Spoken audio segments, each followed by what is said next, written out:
President Joe Biden getting some criticism after this week's meeting with Russian President Vladimir Putin in Geneva, Switzerland. Joining us now for some reaction is New York Congressman Andrew Garbarino. Congressman, good morning. Nice to have you on this morning. Good morning. Thank you for having me. I'm so curious to get your reaction to everything that was the last 8 days. President Biden now back in the U.S. He had a busy day yesterday.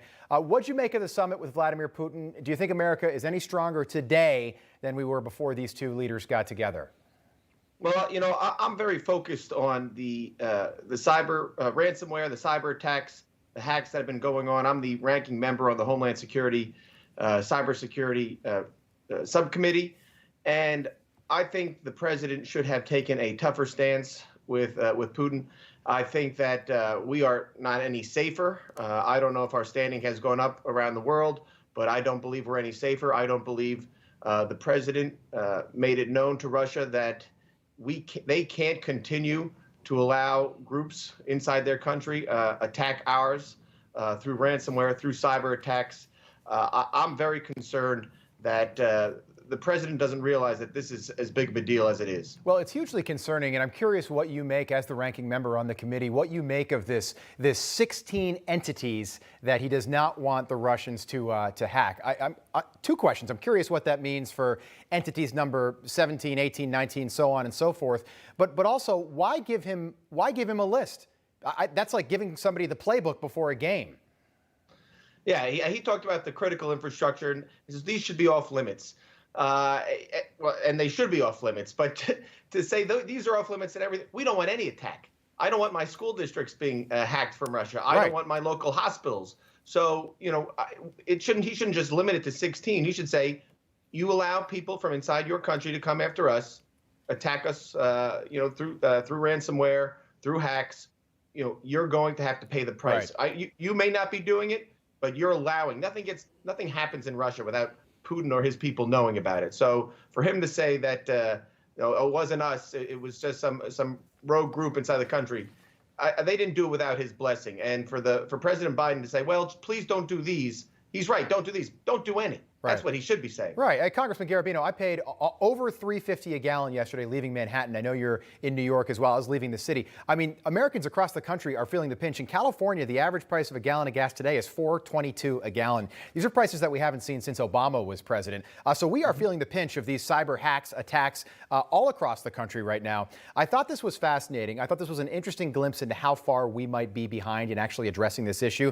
Lindsey Graham, South Carolina Senator, asked our Defense Secretary, Lloyd Austin, about how he would define ransomware. Take a listen.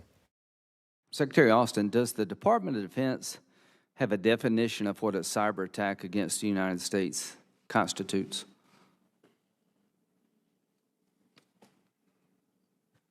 I don't recall a specific definition for. Yeah, I don't either, and I'm not blaming you. We need one. Don't you think we need to define what a cyber attack would be and rules of engagement about how to respond? Do you think that'd be a worthy endeavor for all of us? And I'm not blaming you. I think all of us need to do this. I think it certainly would be very helpful. Okay. All right. To me, that's scary, that answer. It is scary, and we've dealt with this with the head of CISA, the current lead act of the Cybersecurity Infrastructure Security Agency, the Department of Homeland Security. It is very scary, and the fact that we just had the Secretary of Homeland yesterday in front of the committee to talk about Biden's budget, and the budget that he has put forward for cyber protection, it's grossly underfunded. They're focusing on a lot of other things before.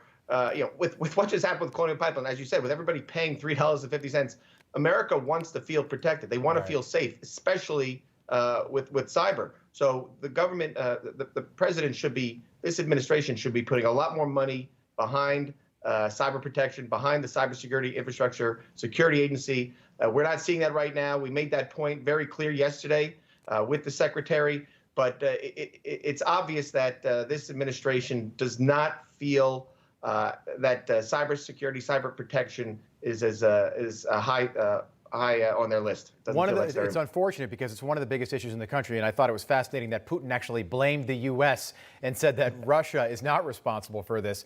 Congressman Garbarino, so nice to have you on, the ranking Republican on Homeland Security Subcommittee for Cybersecurity. Come back and see us. This issue is not going away anytime soon.